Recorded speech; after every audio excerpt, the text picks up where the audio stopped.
The advice and opinions expressed by the host of Autism Live and her guests are meant solely as suggestion and should not be in any way construed as child-specific advice. Any choices you make in determining your child's treatment are completely at your own discretion.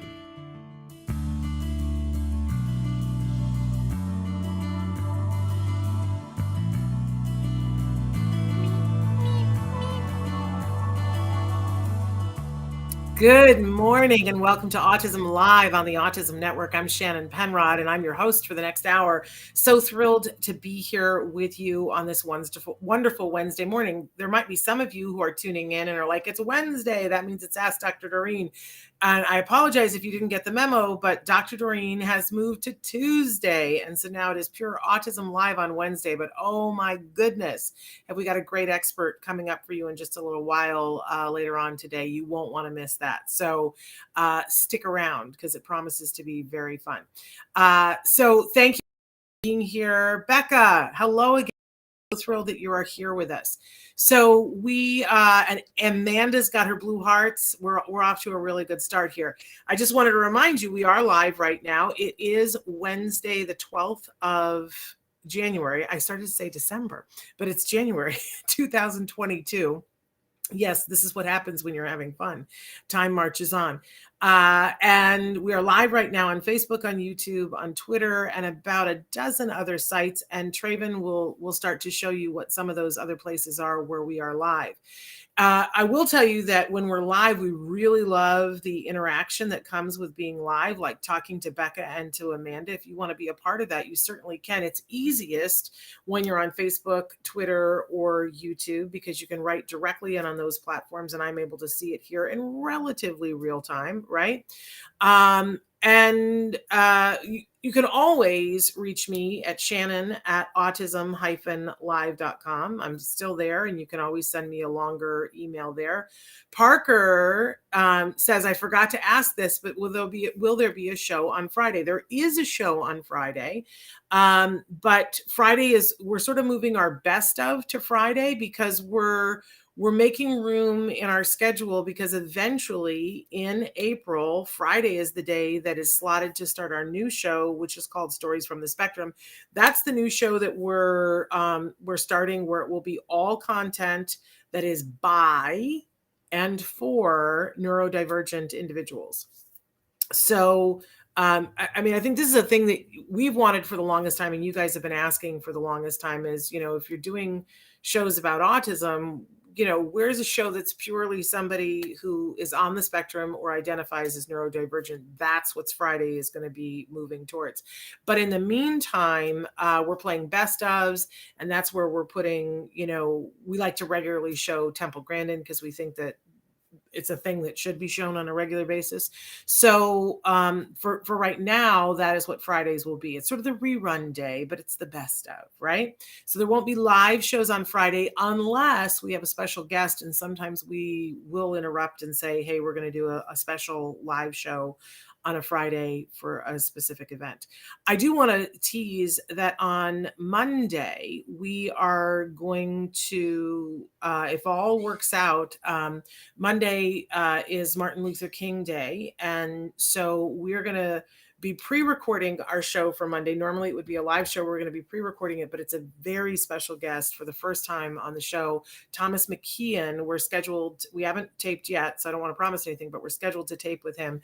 An amazing self-advocate that we've never had on the show before. So I'm super excited about that.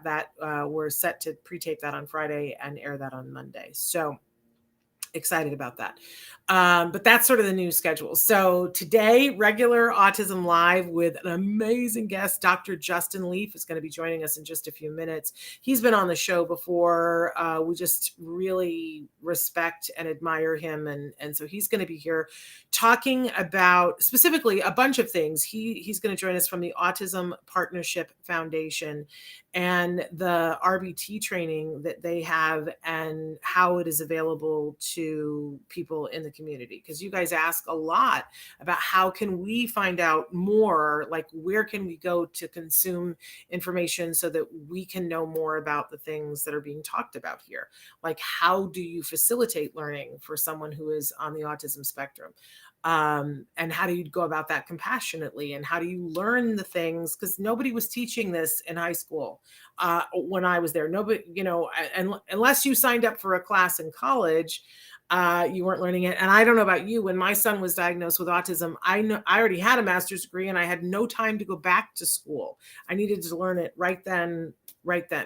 And so Dr. Leaf is going to talk with us about a program that they have to help you to learn from home some of the things that we talk about here on the show. Becca, I cannot wait. I'm so glad you're here this morning, because wait until you see what the jargon of the day is. I'm so excited that you're here, because I think we're going to have a meeting of the minds here. I think it's going to be really exciting. So, in any case, that's what's going on today. So Dr. Leaf will be with us in just a minute. I have a couple of business things, then we're going to get to the jargon of the day. Always like to remind you guys here, we have lovely experts that are here on the show. Don't mistake me for one of the experts. Mistake me for somebody who is trying every day to be a positive ally for the autism community at large. And when I say autism community, I'm talking about first individuals who are on the spectrum, and then all the people who love them and want to help them to have all the rights and opportunities that they deserve and should have anyway. But that we have to keep, plugging for those things to happen. So that's my disclaimer. But I am someone who is an extremely proud mother of someone who was diagnosed with autism when he was a child. And that is why it is important to me. That is how I came into this community. And it sort of starts and stops there. My son is now an adult and is doing remarkably, because my son had access to good things and good teaching methods that helped him. And so that is the place from which I'm always coming. But I always want to remind you and myself, this is not a one size fits all community. What is great for one person may not be appropriate for another person. And we always have to leave room for that. So I invite you to be here with me and elevate the conversation to try to figure out how can we best serve and accept and endorse and embrace a community of people who are all different, right? And who may require different supports. So that's where we're coming from. Okay, having said all of that, then let's move joyfully to what we fondly refer to as the jargon of the day. This is when we take on one word, one phrase, one acronym. We try to figure out what in the hey nani nani are the experts talking about, and how is this helpful and useful to us? So I think that this might be the first time that we are using this particular jargon term, because this jargon term, I always want to go to a different jargon term, but it's time. We need to at least define what it is that we're talking about. So our jargon term for the day is stimming. Like, how amazing is that, Becca? I'm so glad you're on board for today. So, and keep in mind that when we give you a jargon term, what we typically like to do is first give you the actual definition that we got from some, whether it's a book or Wikipedia or whatever. And then we try to give you a working definition that helps us to really understand what it is. So let's launch right into where is the controversy here. So let's look at our actual definition for stimming, shall we, Traven? Stimming. And this is the Merriam-Webster definition. So let's put that into some context, right? Merriam-Webster says stimming is a self-stimulatory behavior that is marked by a repetitive action or movement of the body, such as repeatedly tapping on objects or the ears, snapping the fingers, blinking eyes, rocking from side to side, or grunting, and is typically associated with certain conditions such as autism spectrum disorder. This is how Merriam-Webster is defining it. Now, I'm going to cry El Toro poo-poo on this in a second, but I want you to know that this is how Merriam-Webster is defining it, because this is part of what we have to overcome.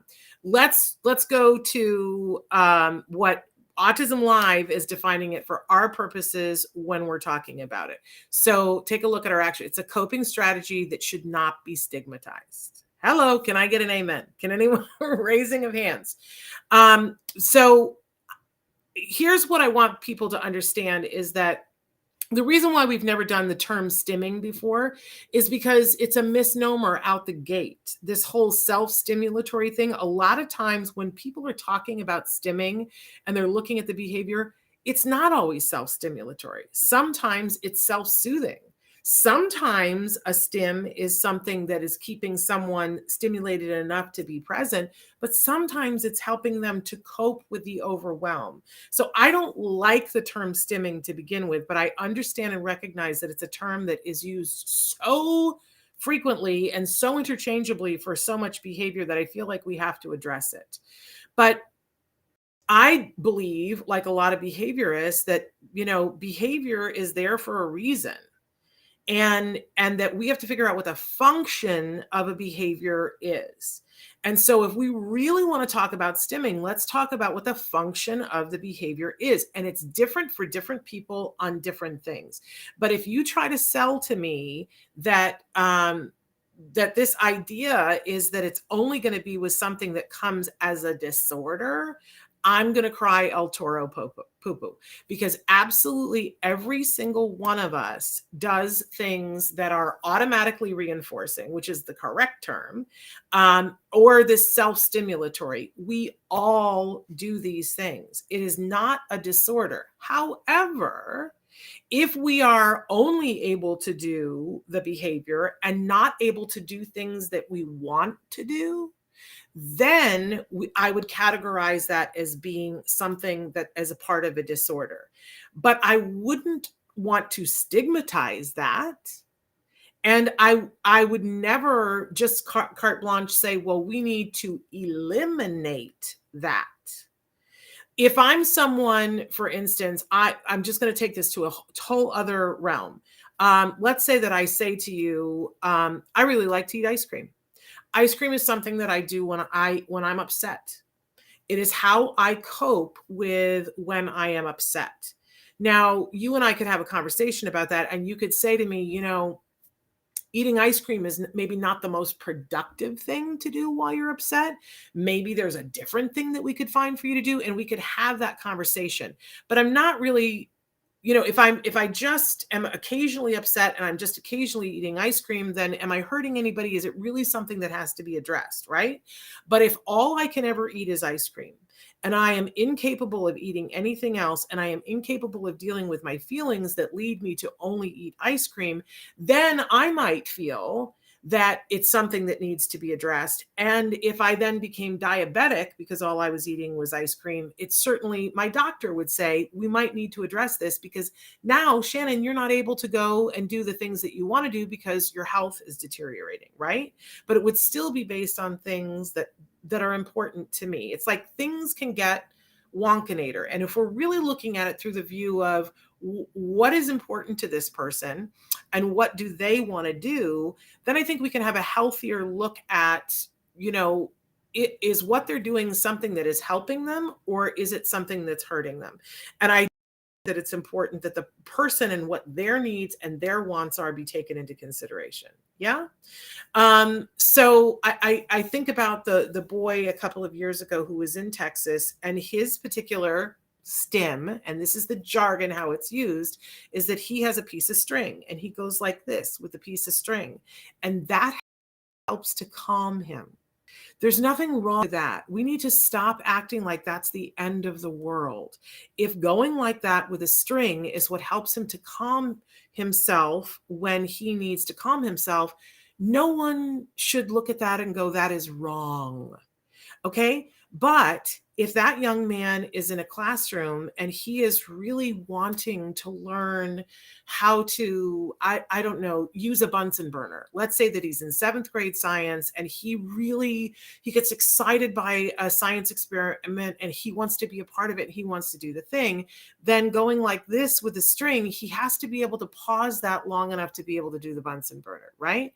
So there are times when it is appropriate to intervene on something that we call this self-stimulatory behavior, so that we have it be contextually something that is beneficial to the person.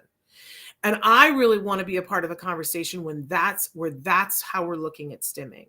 Is this behavior something now? You get into all kinds of gray area here because you'll have all kinds of people saying, well, doing this is socially stigmatizing because the other kids will make fun of him. I'm in the school of thought of, well, we need to work on that with the other kids, right? But because, how about we parent those kids and say, get over yourself? Because those kids are sitting there and doing other things too. They're clicking a pen or bouncing their foot or whatever. And we're not sitting there saying, hey, stop those kids from doing that. We all have to be automatons and statues and nobody can have any coping skills. So it's a tough conversation to have. But I think if we could all put down our pitchforks for a second and just talk about individuals and behaviors and how does this behavior function for the person? And if it is a coping strategy for the person, is it the most productive coping strategy that they could use? And is it preventing them from being able to do things that they want to be able to do? So if we can look at that and go, it's not really preventing them. If it's just socially stigmatizing, I think it has to be weighed like how reasonably because I think eventually by the time people are adults, they should be able to allow other people to do other things. I always go back to the example about 2 seasons ago on Big Brother. One of the contestants was openly on the spectrum and would sit and rock. And there were 2 adult women and 1 adult male in the group who just would go on and on about, it makes me nervous. It makes me nervous. And the not hilarious, but a very deeply ironic thing was that while they were sitting talking about, well, it just makes me nervous, they were rocking. And I just wanted somebody to sit down and say to them, how about you be a human being? You are rocking. How about if we tell you we're uncomfortable with you rocking? It would not be kind. It would not be right. Can we please get to the point where we are not stigmatizing these behaviors? And can we please get to the point where we are talking about this with people who don't have what is deemed a disorder, about them being more accepting of other people and not stigmatizing it? However, I also am concerned when I meet parents who say, well, my child stims by hitting themselves in the head. And so that's who they are, and that's what calms them down, and we're just going to let that be. Well, no, because they're trying to fulfill a need, and they're doing it the best way that they possibly can, but that way is hurting themselves. We would never leave that alone, right? And I think that that's an extreme example, but there's all kinds of things in between. My son hand flapped. And listen, I did what I encourage all parents to do. If your child does a stim, sit down and do that stim for yourself, not with them, because they'll think that they might think you're making fun of them, but go in your room and do their stim and see what it is about it. I have a dear friend whose son splashes water, and we went in and splashed water, and I was like, man, it's so colorful. You can see the rainbow when you're splashing water. Like, get in there, try the thing so that you have a beginning understanding. You may never fully understand it, but take a look at what the thing is. Figure out what the function is. Ask yourself, is it preventing them from doing things that they really want to do? And then talk with behaviorists that are really good at this to help to find a replacement for it. Let's not just eliminate this kind of behavior. Let's find the most functional behavior that doesn't prevent them from meeting the goals that are important to them. This is my soapbox about stimming. So how'd we do, Becca? Are we on the same page, or am I in no man's land? Yes, Parker asked the question, can certain stimming be self-injurious? Of course. And that we don't want, right? Okay, so I'm going to move on from this because I want to get to Dr. Leaf, who is the expert in all these things. But in any case, that's our talk on stimming for today. But Becca, I want to know, how'd I do? Are we on the same page? Because I want to know. But moving on, we always have a question of the day for you guys. And our question today, dun, dun, dun, dun, it all starts to make sense, right? When you see the question, how do you stim? Because the presumption is here, and I believe this to be very true. All of us have things that we do. I'm sitting here right now and I've got pants on, but I have pulled my pants up so that my lower legs are exposed, which is something that I do when I'm on camera and I'm nervous. And if you've ever been in studio with me, you'll see me like I get hepped up about something and I pull my pant legs up to my knees. I'm sure that there are people who are like, my goodness, what is she doing? But that is a behavior that I do that helps me to regulate myself. We all engage in these kinds of behaviors. So I think that first we begin to acknowledge that and start to understand what it really is. Then we can look with acceptance on other people. But then third, we can intervene when it's necessary, when it's appropriate, but we will intervene in a proper way. We won't just willy-nilly be like, okay, well, I'm asking you to behave this way because it's what's comfortable for me. That's not the ticket. By the way, ABA gets a bad rap that's what it's doing. I'm sure that there are ABA people out there who, we're just not going to say that everybody does good ABA, but people who do good ABA do this mindfully. The first thing that they do is look at what the function of the behavior is. And the second thing that they do is look to see what's a more functional thing for the behavior. And the third thing that they do is that they find a replacement behavior that is and put it in and teach that. So that is the way that these kinds of behaviors are appropriately intervened upon after you've evaluated, is it necessary? Alvatina is scratching their head. I want to know why. Is this confusing? There's all kinds of behaviors that we do that help us to, be present and to cope and to be in the moment. But if you're doing it repetitively, these are the kinds of things that we talk about. So hopefully, Albertina, did you write in more? Okay, I'm going to pause on that for a second. Let's move on to our topic for the week, which we've been talking about all week long. It's only Wednesday. I love Kimberly says ABA worked wonders for my son. Absolutely. And Becca says we all stim. Amen to that. But this is our topic for the week that, we're trying to come from this place, which is talking about this ability, not disability. This ability. And I told the big story on Monday about my mom. I only was raised this way. I don't know any other way. It's fascinating to me that people don't think this way.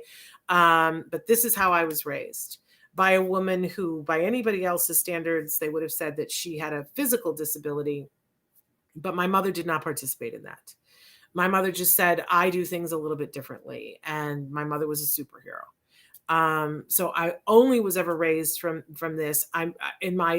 As I'm entering my old age, as I'm about to enter my old age, I don't count old age yet. I'm like, oh, you mean everybody doesn't think this way? So I am going to get on my soapbox from time to time and ask for all of us to become an army to talk about this ability, not disability. We do have to give credit to Howie Mandel. He's the person who said this. Albertina clarified, and she said it feels good and helps to focus. Well, sometimes that's the function of a stim. Sometimes it's because it feels good. Sometimes it's something that creates pain to take other pain away. Sometimes it helps you to focus. Sometimes it helps you to calm down.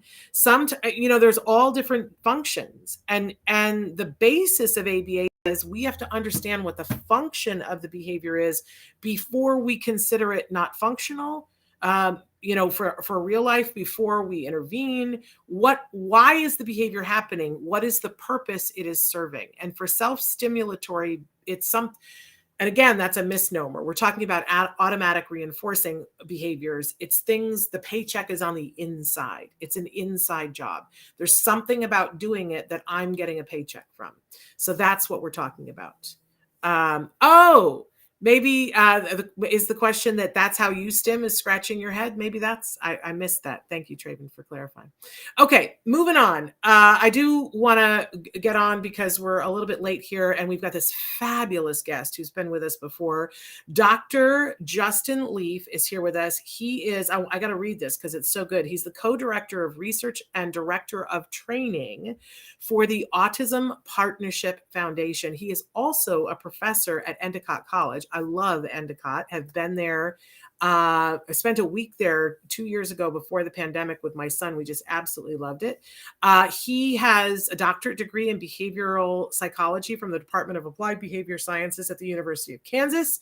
And he is a brilliant mind, I can tell you that much. And he's got over 100 publications in peer-reviewed journals and books. He also recently edited a book entitled Handbook of Social Skills and Autism Spectrum Disorder Assessment, Curricula, and Intervention. Sounds like a light read. And has co-authored 2 other books as well. So this true expert in the house this morning. And we are so thrilled to be talking with him. I did want to mention that he has several areas of expertise, but includes within those examining methods to improve social behaviors for children and adolescents with autism in the area of developing friendships, and comparing different methodologies, evaluating parameters of reinforcement, and evaluating long-term outcomes for individuals diagnosed with autism. So how amazing is it that we have him here with us? So Dr. Leaf, welcome back to Autism Live. Hi, how are you doing? I'm good. How are you doing? I'm hanging in there. It's much better this week than last week. My wife had COVID, and so she's safe and healthy, and my kids can go with her again. So I'm so glad to be back on. I'm so happy that she's doing well and that you're doing well and that the kids are doing well. Thank goodness for that. But I have to say before you get to my questions, I just want to say I have all my doctoral students come and listen to you speak as part of the course about the jargon of the day or the jargon of the week, so that they learn how to not to speak in jargon. And so I love that. I just want to let you know that every semester 16 doctoral students are coming to listen to you. That's hilarious. I have to ask because one person came up to me a while ago and said that at their college, they were asked to watch the jargon of the day too. But the way the reinforcer for the students to do that was that they would take bets on how crazy my hair was. Because over the 10 years, I've had very crazy hair, and that was the thing that they enjoyed the most.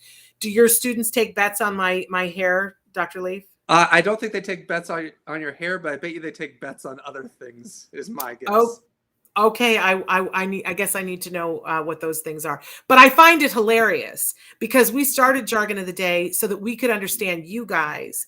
And I think it's fun that now you guys have taken it as a way back for you to be able to speak to us. It all makes sense to me. I'm happy. But I'm really happy to have you on the show because we do talk about ABA here. And I think, Dr. Leaf, that I am a huge fan of good quality ABA done at the right intensity. I attribute all of my son's success to the fact that we had good ABA at the right intensity. So I make no bones about the fact that I am a huge fan of good ABA. But I think that it is imperative that parents and caregivers and teachers all have good training, and obviously for the people in the field to have good training about how to do good ABA. And you have something right now that is, we've been talking about it here. You have some training that's available online that I want you to share with the folks that are watching what it is and how they can access it. Yeah, so about 2 years ago, February of 2020, right before the pandemic hit us, at least in the United States, we launched a free 40-hour RBT training. And you can get that at autismpartnershipfoundation.org. And there's a education or training link. You just click that and you'll see that link and can access it. So it is free. It was always meant to be free. It was when we had the idea of creating it, we wanted to put out a resource really for young, inspiring behavior analysts that they can get training on passing the RBT task lists and getting their certification. What we didn't expect is obviously the pandemic. And when the pandemic hit, we realized really quickly, like, we're getting not just people who are interested as becoming RBTs, but we were getting parents. We were getting entire school districts coming to our training and getting it because they couldn't be in person and get training. And so what we thought we might get like 3,000, 4,000 people, we're at like 200,000 people have signed up in 2 years. And so I think the training, I think it's quality. I'm biased because I know I did the training, but I do think it is quality. And I know it's a resource for anyone who's interested about applied behavior analysis as it relates to individuals diagnosed with autism spectrum disorder. And so we're proud that this training is available, and it will continue to be available for free for the end of time. And I'm proud of you guys because this is important, and this has always been important, but there is no time that we need this more. And the fact that you've made it free is absolutely incredible. Now, for those of you who don't watch the show on a regular basis and you're scratching your head going, RBT, I don't know what RBT is. I'm not even sure I know what ABA is. Let's back up the bus just a little bit and talk to us, Dr. Leaf, about what the RBT designation is and what it translates to. Yeah, so the RBT is a certification under the BACB, the Behavior Analyst Certification Board, which is one of the leading certification boards in the world for applied behavior analysis. And the RBT was created, it stands for Registered Behavior Technician.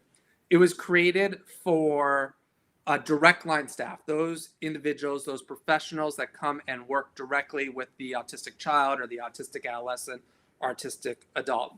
And so to get your RBT, you have to be 18 years of age, you have to have at least a high school diploma, you have to take 40 hours of training, which is what we're providing. You have to take a competency assessment, so actually showing that you can implement certain procedures to a degree of fidelity. And then you have to take a multiple choice exam. And if you pass all of that, then you can become an RBT. And that's important because it's a way to tell parents or school districts that you've met minimum standards and that you're qualified on these minimum standards. And so that's the RBT certification. Now, and in fact, excuse me for just a second. For instance, if you have a child, and let's say that your insurance provider is TRICARE because you're military, and your child is getting ABA services, your insurance company, TRICARE, requires that your therapists have this certification. In order for them to pay for it, they say they've got to have that certification or we're not going to pay for the hours. So it becomes really important.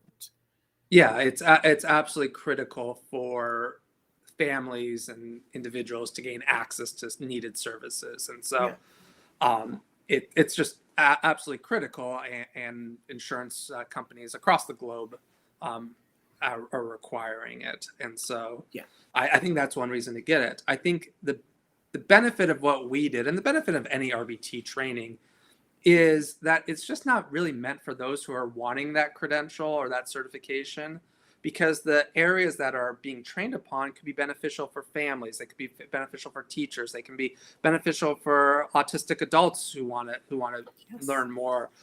It's beneficial for everyone because the material is important for everyone. Yeah, but I think one of the things that you guys did is, first of all, by putting it online, you made it accessible to a whole bunch of people who couldn't get to a college classroom or to, a county building to sit for 40 hours because where was their child when that was happening? So putting it online gave some accessibility, but then also making it free, you sort of leveled the playing field and said, we're not going to hold it against you if you can't afford to pay X numbers of dollars. So I applaud you for having done the right thing. I'm sure that it costs you because this is not, these things are not free. So I want to talk about that in a second, but what else should be, because it's not the only RBT training that's out there, but what is significant besides those two really important things? What's different about your program? Yeah, I think what is different about our program is we endorse, not to get too jargony, we endorse something called progressive ABA. and I also want to say, not to get political, because people have gone on this political rant that I'm progressive and I'm taking a side politically. What we mean by progressive ABA is exactly what you were talking about when you were talking about STEM. It's that we're not taking a cookbook approach. We're not just saying, you go into this program and these are what we're doing. You're going to target STEM no matter what. You're going to teach this no matter what. This is how you teach it. We work on flexibility. So you have to be flexible based upon your learner. We work on clinical judgment. So staff and parents have to use judgment of what to do or what not to do based upon how the child's doing today or based upon what's going on in the child or adolescent or adult's environment. And so I think what's really different about our training compared to the other trainings that I've seen or have heard of is that we're really helping train on this flexible, compassionate, kind, clinical judgment approach, and how that you can do that on all aspects as it's related to behavioral intervention, whether that's being on a certain intervention procedure or working with parents or working with schools or what you're actually teaching. So I think that is the big difference to me, is that we're really training upon that. If you were here and it weren't COVID, I would hug you. Because this is what we need, is that, we need to be talking about these kinds of things, but we need to be training people in these things. So I absolutely love this and I commend you. But I'm told that this is not the only kind of training. This RBT training is not the only training that you have for the community. Can you enlighten us? What else do you have? Yeah, so we also created in April of 2021 an 8-hour supervision course. And like the RBT course, it's a free course. So we have 5,000 people that signed up to that, and we haven't marketed much in this year, in the last year. But it's for those who are board certified behavior analysts. Those are the supervisors of those RBTs, the ones who help with the programming, the ones that help work with parents, work with schools, help with curriculum.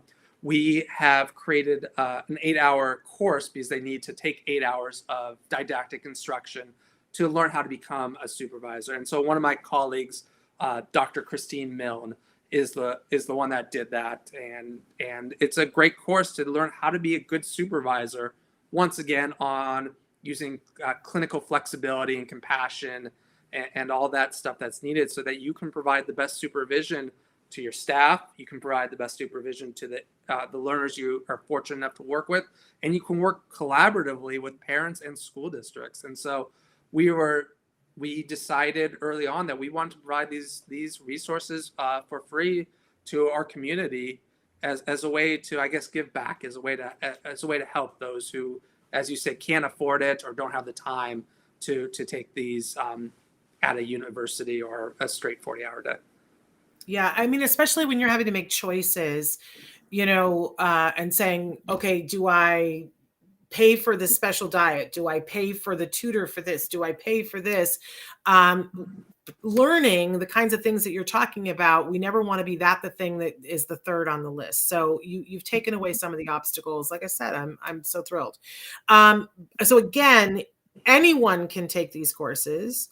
They don't have to quantify or qualify. They can take them. They can sign up to do them. I know Traven put it in the comments where you guys need to go, but autismpartnership.org. Is that correct? Autismpartnershipfoundation.org. Foundation, autismpartnershipfoundation.org, to take either of those courses. Now, obviously, if you want to go on to get that RBT, then there's other things that you have to do besides the course. But if you're a caregiver, if you're a parent and you're like, I just don't know these things. I always had a sign in our kitchen that said, Jem's program is only as strong as the weakest person on the team, and that will not be me. That was my mantra as a mother, that he's got a team of people and it's only as strong as the weakest person on the team, and that will not be me, which meant that I needed to get more training than the people that were working with him. If you're on that page as a parent or as a teacher or as an aunt or an uncle, and you're like, Shannon, that resonates with me, then you would want to do this 40-hour training.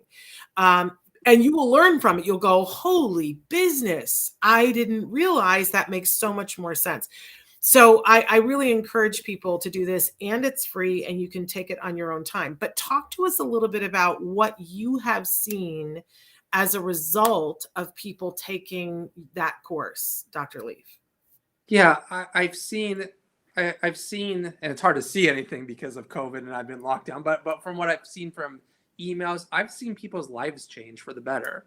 I'll tell a story of one person recently emailed us that they lost their job because of COVID. They were homeless. They were going to the public library to go take this course, and they took the course. They got their RBT certification, and now they get to go and they found a new job, a new career where they're helping children become the best versions of themselves. And so that was for me eye-opening. I'm seeing more people doing towards a clinical model and towards a clinical judgment model where they're not just doing this cookbook recipe like the books behind me where they're just following it to a T, but where they're actually now thinking about what they should do, what's the best choice they can make in the moment. As I started off about saying doctoral students, I have doctoral people who are interviewing to become doctoral students saying, we took the RBT, we love this, we're starting to implement this, we're starting to implement this. We think about curriculum differently now. We think about why we should teach things versus just teaching it. So for me, I'm seeing a change in I'm seeing a change in how people are implementing or thinking about ABA. The other thing I saw is that, you know, more people are probably sending them to this training, and I think that's a good thing. I want people to come to this training because I want people to be quality therapists or understand what quality ABA is all about. Amen to that. We've been sending people for the last couple of months. We've been pushing people, but I didn't know about the supervisor training. Now I'm going to push people to the supervisor training. Some of the questions that we have coming in, Alvatina wants to know where to find the course again. Again, you want to go to autismpartnershipfoundation.org. And then there are tabs that you will look for courses. And for this particular one, you'll look for the RBT course, Alvatina. But we have several people asking, is this a course that someone who is a self-advocate might be interested in? And I can't think of a reason why it wouldn't be a good thing. I think if we could get self-advocates who have concerns about ABA to learn more about what the principles of ABA are, that we would be having a much different conversation. You know, Dr. Leaf, I'm fond of saying now to people, you know, ABA is a teaching technique. I understand that makes some of you experts break out into hives because it's so much more than that. But for me, on a very basic, no jargon level, it's a teaching technique. It's a series of tools that we know are effective, that science has proven are effective. And just like, you know, when you send your child to fourth grade, there are some fourth grade teachers who are amazing and know things that other teachers don't know. So, you know, I know that there are people who have had negative experience with an ABA provider. I would argue that is not all of ABA. I'm asking people to take another look, and how better to take a look than to understand what the thing actually is. Yeah, Shannon, I can't agree with you more. I think it's meant for everybody. If you're part of this autism community, which is autistic individuals, parents, grandparents, caregivers, siblings, therapists, teachers, and you just expand that community out, this is good for you. I think this is helpful. I think the other aspect that I like about it is we have a lot of videos. I mean, it is boring to hear me talk probably for 40 hours or my colleagues. Like I agree. But the videos, I think, really highlight what we're talking about. They're videos that show exactly when we're talking about a procedure and you see the video of it. I think it resonates to the audience members. Oh, this is how we can implement it. And I think that people see differences how they typically are implemented versus how we're implementing it in our training. So I encourage everybody. And I guess the last thing with that is, of course, there's going to be modules because it's like 16 modules. There'll be modules that some people, parents or self-advocates, won't care about, like the jargon. There's a whole jargon one, which you need to know to pass your exam. That's not probably the most exciting, but maybe social skills groups is something you like, or maybe curriculum is something you like, or working in schools might be something important. So I think there's something for everybody in this training. There you go. Julio has a great question. He wants to know what happens if you don't have autism? Are other disabilities able to attend?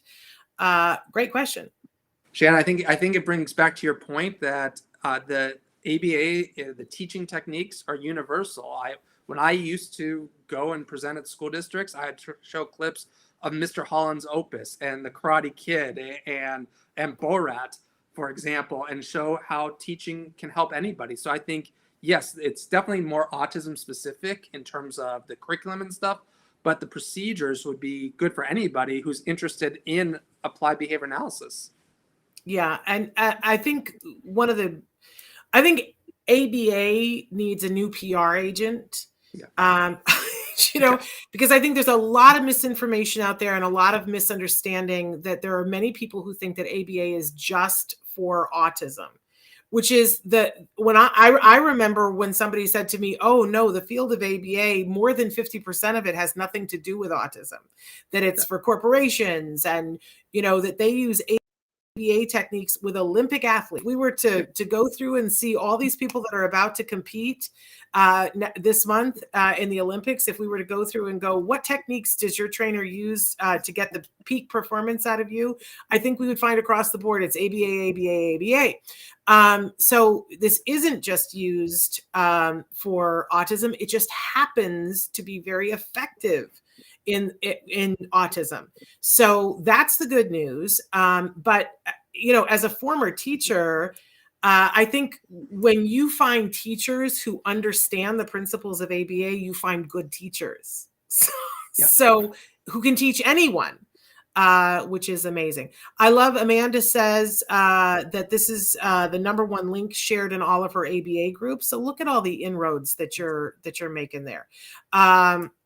So again, if you are interested in finding out more information about this, what you need to do is go to autismpartnershipfoundation.org.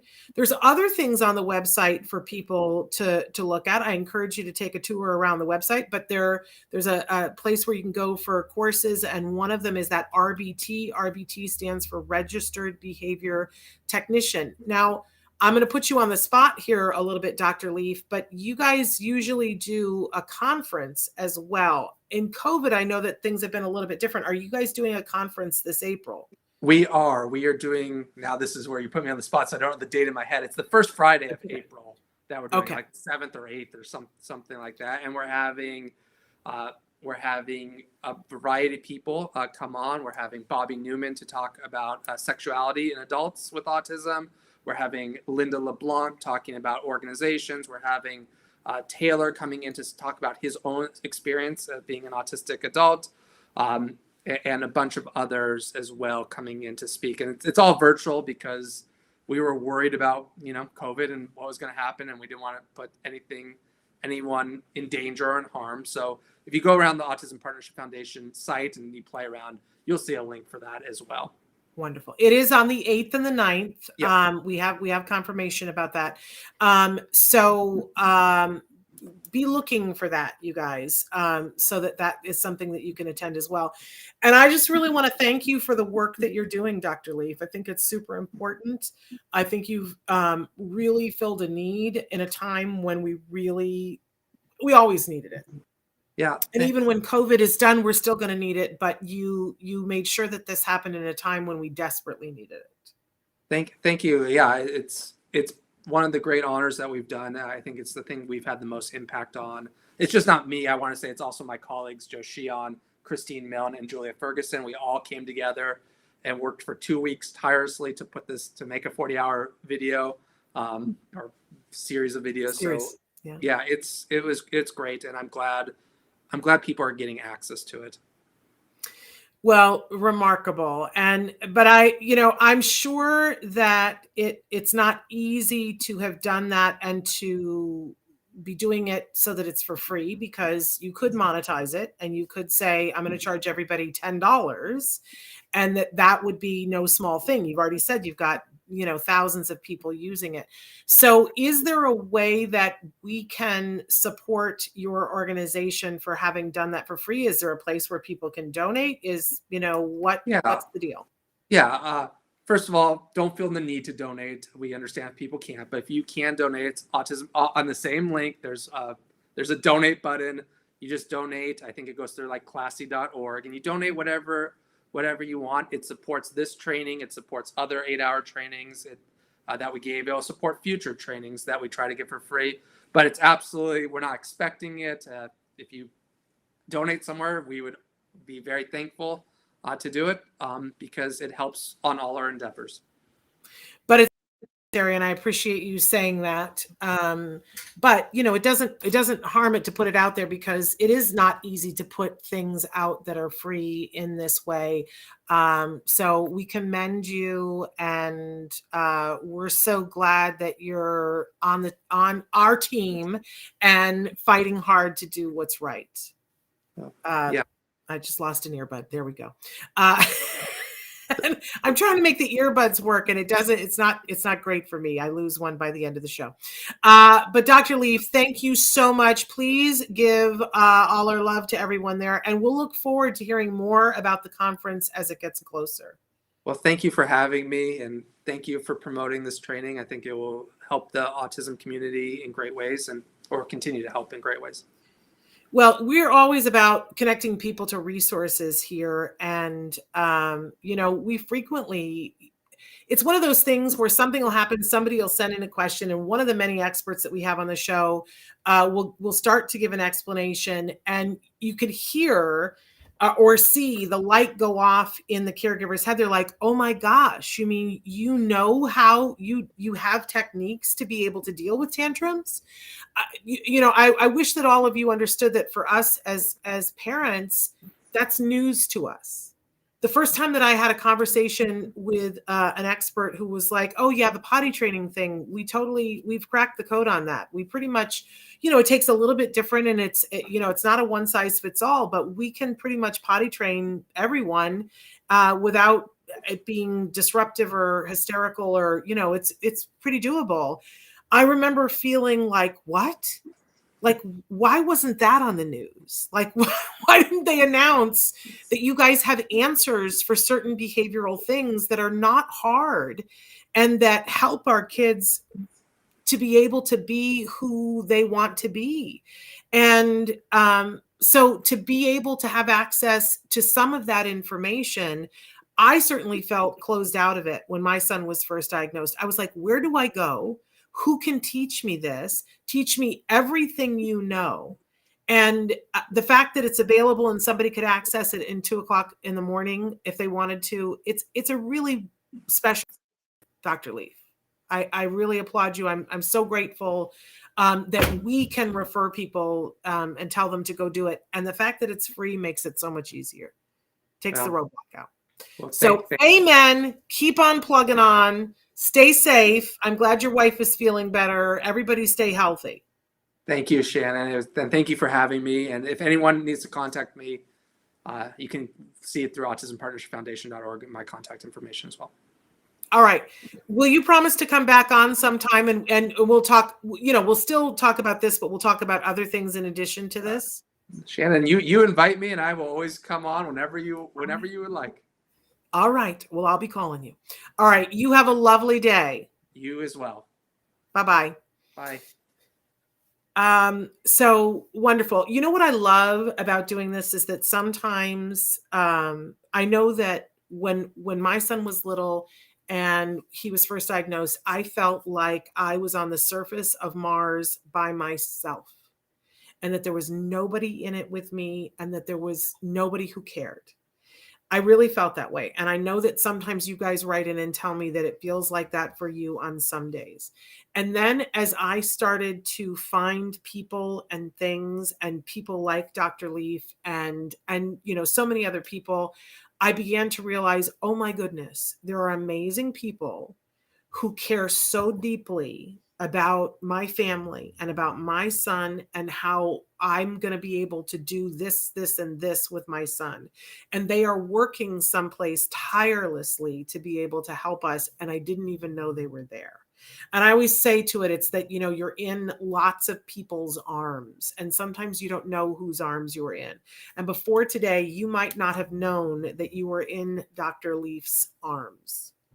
and that he and other people are working so hard to be able to help you and to be able to help your kids, your teens, your adult children to be able to do the things that they want to do. And I hope that on the day when you get a no from someone, or someone at school minimizes what your child needs, or on those days when it feels like no one cares, that you will remember that that isn't the truth, that there are people who care. There are people who are working hard to be able to give you what you need to be successful, and to give you, if you're a parent, to give you what your child needs and what you need to be able to help your child to be successful.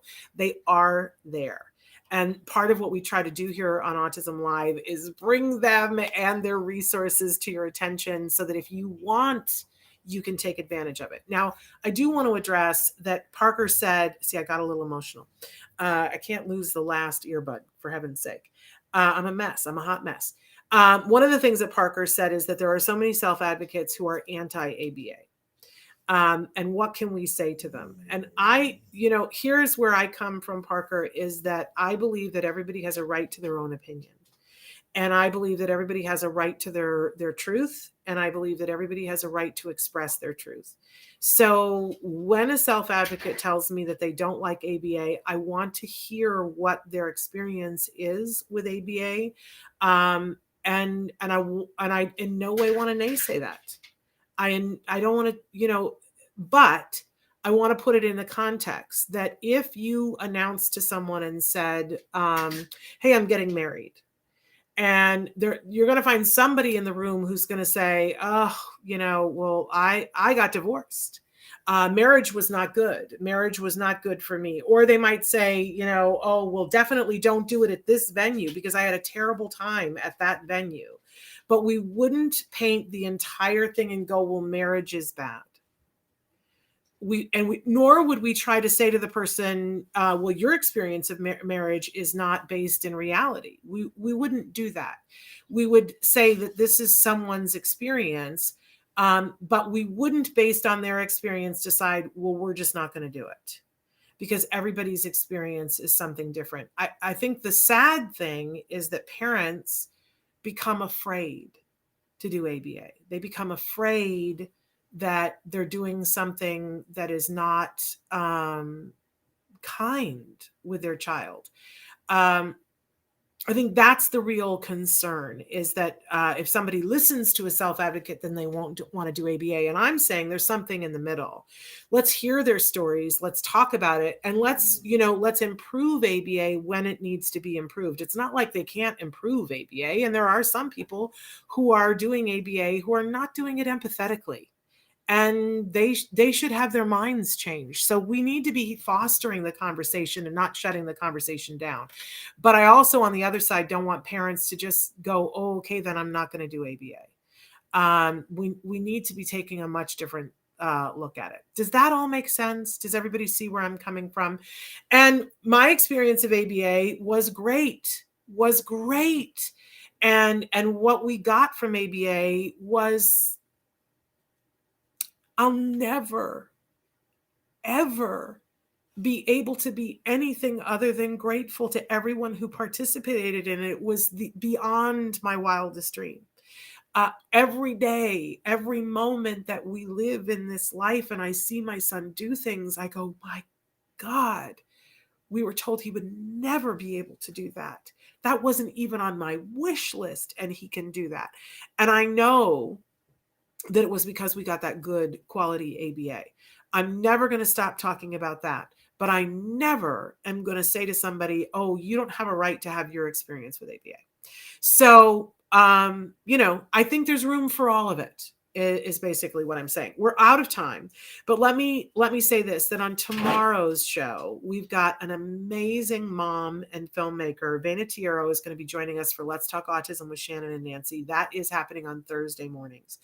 And Vena, she is the filmmaker behind My Tiero Boys. She has 2 boys on the autism spectrum who are on opposite ends of the spectrum, to put it frankly. They couldn't be more different, and yet they are both so completely lovely. And Vena has not had an easy time of it on any planet. And she's got the second in her series of documentaries that she's finishing up. So we're going to be talking with her about that and ever so much more. One of her sons is placed in a home. And we'll have her talk about that. The other one is in college, and we'll have her talk about how she parents and continues to parent the one who is living in an assisted living situation, and what that has been like through COVID. So there'll be so much to talk about. And Vena has taken to the stage and is doing stand-up comedy. She's now, you'll have the opportunity to hear from her where you can watch her do stand-up. She's pretty hilarious. So there you go. It's like the full gamut. So we'll be talking with Vena Tiro tomorrow. Until then, give your kiddos a hug from me and one for you too. Bye-bye for now.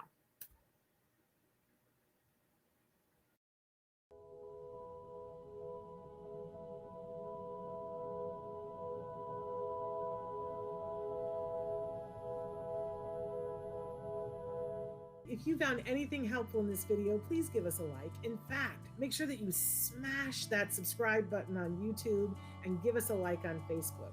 You can also follow us on Twitter and on Instagram for important updates. And please download our free podcast wherever you get your podcasts. Thank you so much. See you next time.